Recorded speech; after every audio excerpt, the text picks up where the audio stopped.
Welcome to Season 4, Episode 4 of the Georgian Surrogacy Podcast. I'm Liz Tripodi. Today I have a croaky voice. I'm sure you'll all forgive me for that. And yeah, it's been a pretty crazy few weeks. I can't believe we are now being heard in 93 different countries.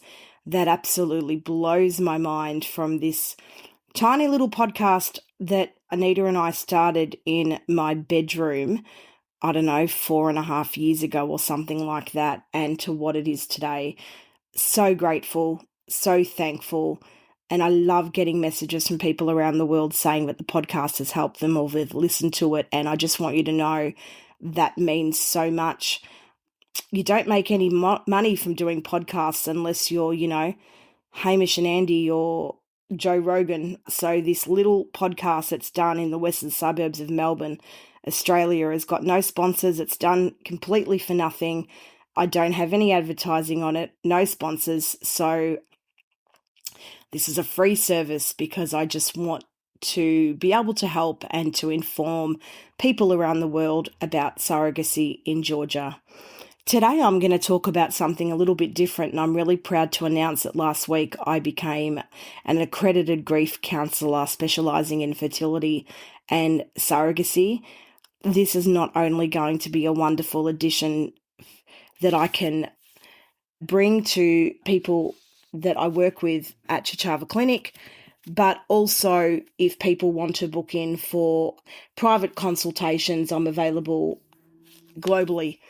And I really felt that it was a service that was needed, and I've been studying for a long time towards it. Passed my final exam last week, and I didn't even tell my husband that I was doing it because something I just wanted to keep for me. And, I wanted to, want to make people proud around me that I am, I'm growing as a person after everything that I've had to go through, as I know so many of you out there are.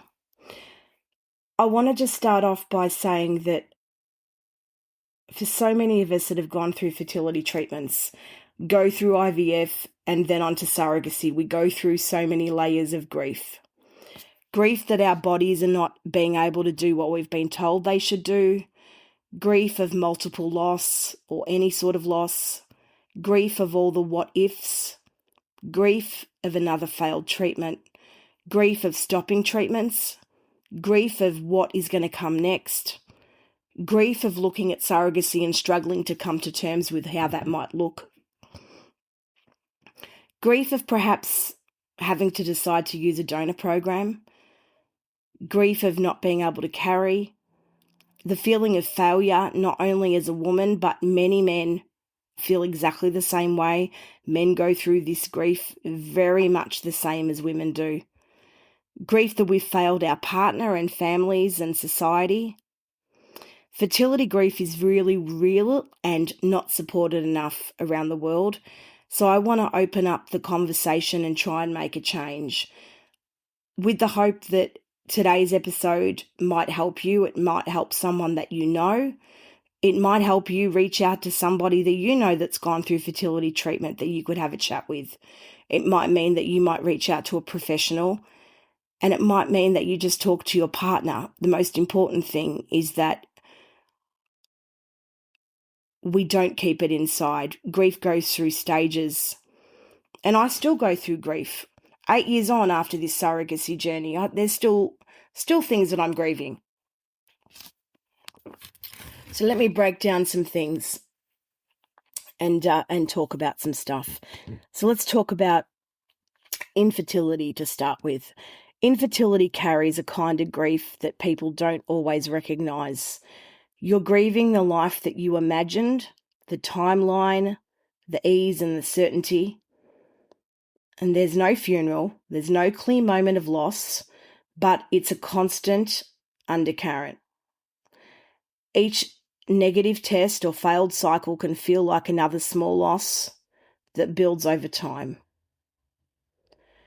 IVF gives hope, but it also asks you to repeatedly open yourself up to disappointment every single time. Every step, every retrieval, fertilization, transfer comes with anticipation, and sometimes grief follows quickly behind. It is exhausting to hold both hope and fear at the same time, let alone the fact that your bank account and your ATM card, every time you swipe that, you cringe because you just think, is this going to be the last time? A failed cycle or miscarriage isn't just part of the process. It's a real loss. You've already imagined that baby and that future. You might have picked out names. Grief can show up as sadness, anger, numbness, or even guilt. And all of that is valid.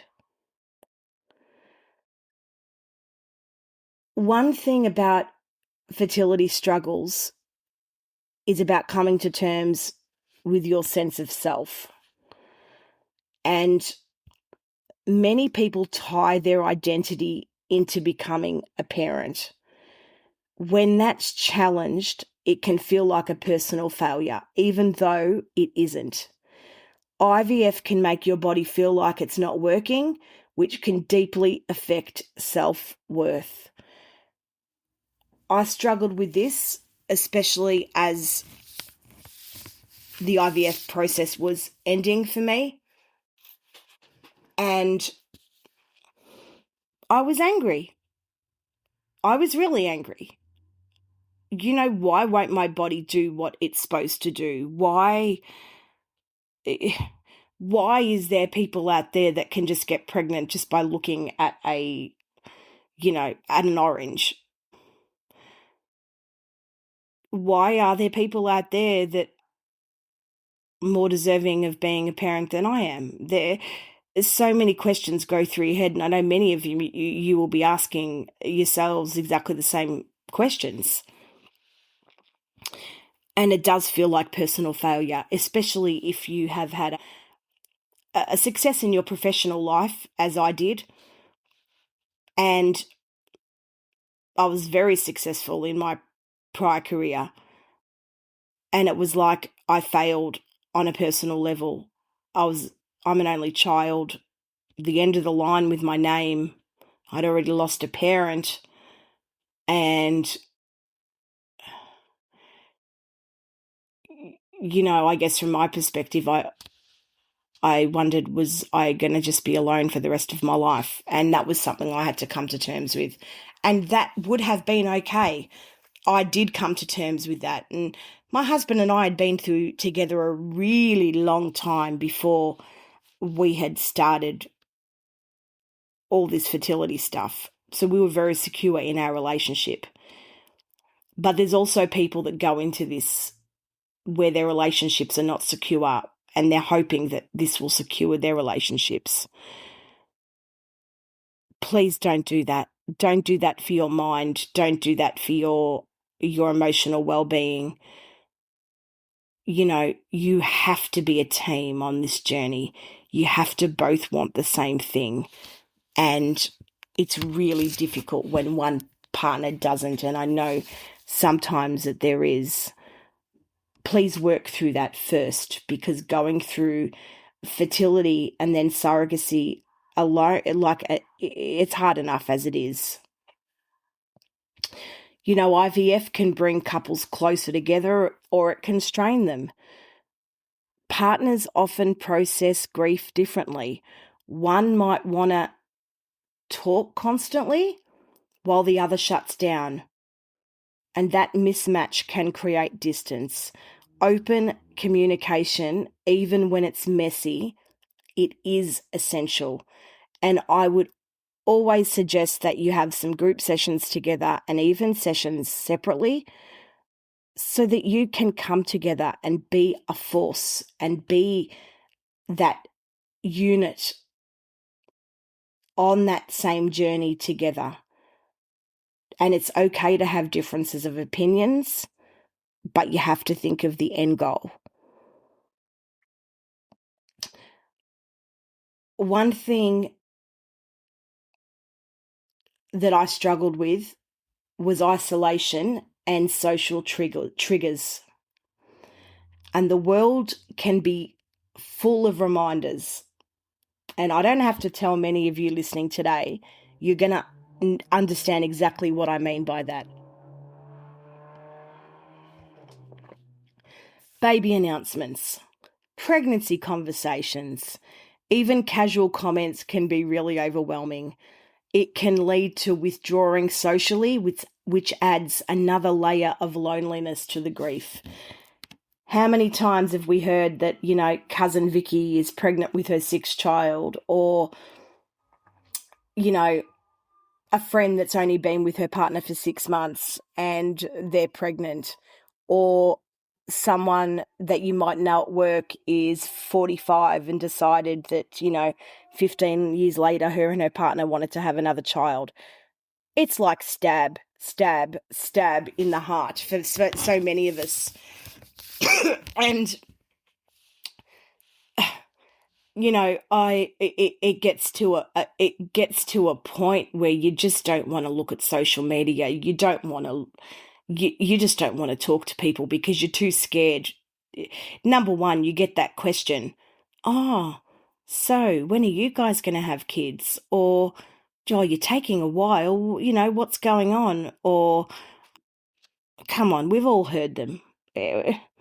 We've all heard the questions, and people really need to keep their mouths shut. And I have snapped at a few people over the years. I remember saying, well, I can't carry. So what would you like me to do? I'm not the Virgin Mary. A baby's nest is not going to just drop into the air. And, I remember one day absolutely sobbing for the whole day because I found out that a family member was pregnant, and they knew that I was going through IVF at the time, and they had never reached out to see if I was okay. And that really hurt. And I know that many of you can probably relate to that. My advice is to surround yourself with people that are not negative, that are genuinely supportive. You've got to keep out the noise when you're going through this sort of stuff, because everyone has an opinion. And sometimes people might say to your face, oh, surrogacy. Oh, what does that mean? Or are you adopting? They don't understand the process. It's our job to educate, but on the same hand, it is exhausting having to educate people when, it is become more common in society these days. So what can we do? What can we do as society to help this? Well, start a conversation. And I always say, you'd never ask a couple or a woman when she's going to get pregnant, or why aren't you having children, or don't you think you've got to make me a grandmother, or whatever the questions are. This is hard. It is really hard. And it does affect us socially. And ever since COVID, people have developed more social anxiety than ever before. But it really does make you want to retreat into yourself and keep everything to yourself, because you are tired of explaining disappointment. You are tired of having those same conversations. No, it didn't work. No, I'm too tired. I'm on medication. No, this, no, that. And you know what? That's okay. You do you. Don't let anyone judge you or make you feel bad. What we need to do is find balance between persistence and self-protection. There is pressure to always stay positive, but constant optimism can be draining. It's okay to feel doubtful or to question continuing. Letting go of a certain outcome does not mean giving up. it actually can be a form of self-care. And I think this is really important because for a lot of people, they are so scared about stopping the IVF process themselves and perhaps going across to the donor program or even going to surrogacy and not being able to carry. Letting go of that is something that everyone needs to process in their own time. And there is no timeline on that. There is no right or wrong. If you do not want to, that is okay. If you want to take 5 years to decide, that is okay. Everyone puts timelines on these sort of things. There are no timelines, but what I will say as someone that probably should have started surrogacy a lot earlier in my age and my journey, I really wish someone had have told me, this is going to change your life in the best way possible. Don't waste another minute doing IVF when you know that it's not going to work.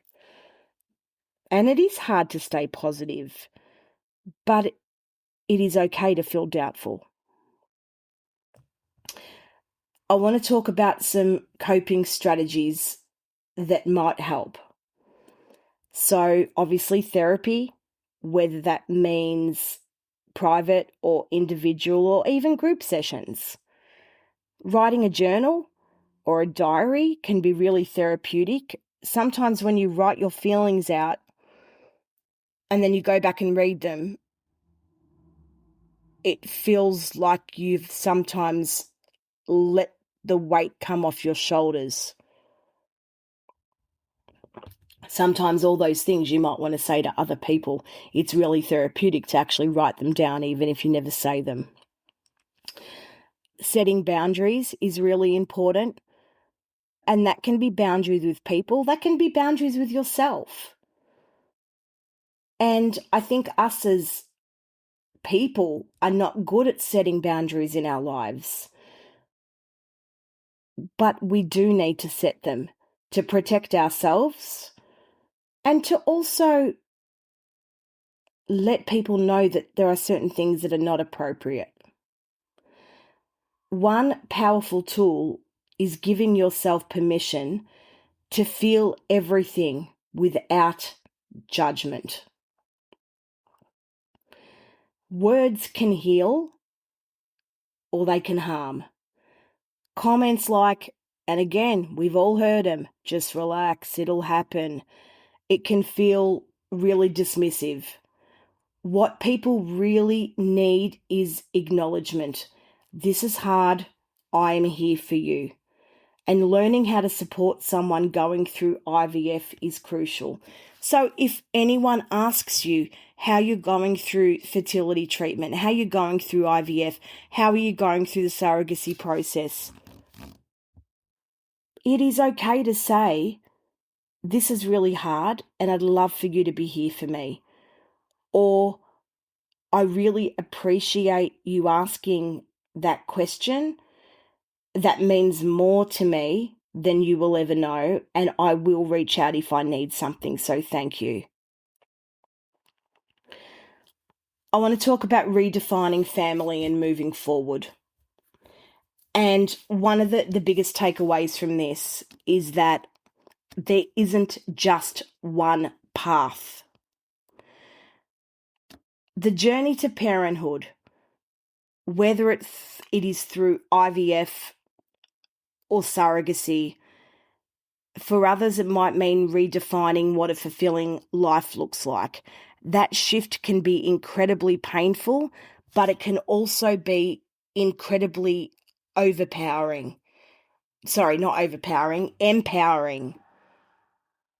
over time. What I mean by that is, none of us expect to go through fertility treatments. None of us expect to go through IVF. And I tell you, for that very small group of us that end up having to go through surrogacy, none of us expect to go through surrogacy.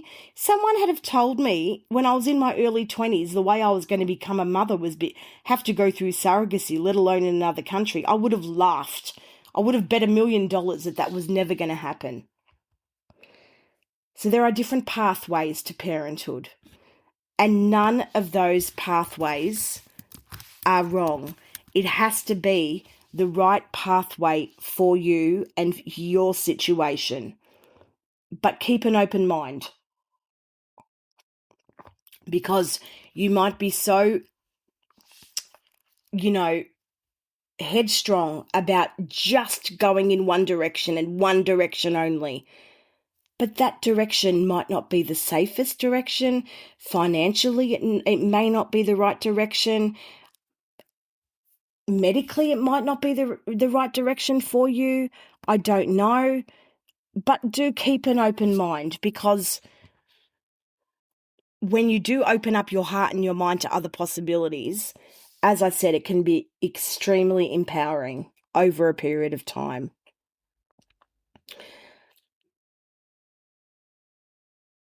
I want to just quickly touch on fertility trauma, and the experience does not end when treatment does. Even after IVF and fertility treatment ends, whether successful or not, the emotional impact can linger. Anxiety, grief, or even difficulty trusting anything can stay with you, and the healing is ongoing.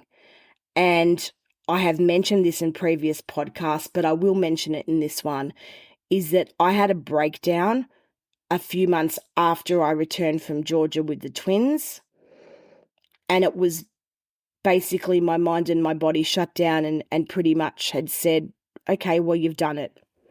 And that last 13 years of being on fertility medication and go, and everything under the sun that you cannot even possibly imagine basically hit me like a ton of bricks. And I was extremely unwell for 18 months. And I'm very open about it because I want to help people. I want you to know there is a light at the end of the tunnel, and it's not all roses and cakes and happy dances for everybody. And it doesn't matter what people show on social media. I see so many people every day, and I have posted videos where I'm not great and I've said that I'm not good because I want people to know that it's a very, very real thing, grief. Even when this process has finished, there is still grief and there is still healing. And I think that this will be a work in progress for many people for years to come. You can feel gratitude for grief at the same time. And emotions are very complex, but they can also be very freeing. And I think after having the breakdown for me and making some big career decisions, leaving my career of 30 years, starting a new one, entering into a completely different phase of life, and now being able to help people on the same journey that I started 8 years ago, it's a beautiful gift. And it's so freeing to be able just to talk honestly and openly with no crap.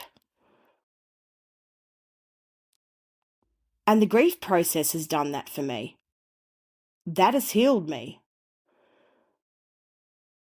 Bringing a baby home doesn't erase everything that you have gone through.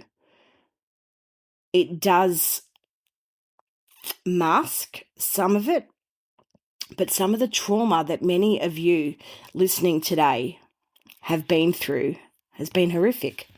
I know people that have lost babies in utero. I know people that have had stillborn babies. I know people that have lost toddlers. I know people that have gone through cancer. I know people that have had heart attacks. I know people whose husbands have no sperm count. I know people that have met their love later in life and never thought it was possible to be able to bring a family into the world. I know people that have been judged for their religion, to say that IVF or surrogacy is completely against God's will and that they're going to be banished from their religion for it. I've heard so many of your stories, and my heart is with you all, because ultimately at the end of the day we're all people and we're all looking for the same thing. You know, we're not discommon. We all on this journey all want the same thing, and that is to become a parent. And we're such a small club, but my God, we're special. And I wouldn't change it. I actually wouldn't change the journey. Yeah, it's been really tough, but the lessons I've learned, the people I've met, the honesty that I feel, the freedom that my mind now has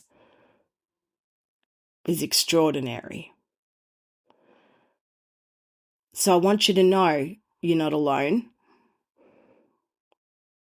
And if you catch public transport, I can bet you the person sitting next to you or maybe in the same row is probably going through the same thing that you have or you are.